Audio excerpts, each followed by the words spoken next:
అదిగోండి పప్పు ఉడుకుతుంది చూసారా. ఇప్పుడు మనం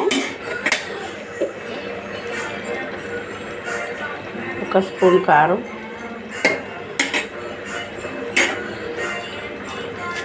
కొంచెం ఉప్పు,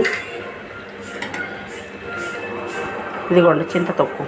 చెప్పాను కదా చింతతొక్కుతో ఇప్పుడు వేస్తానని, ఎక్కువ వద్దు.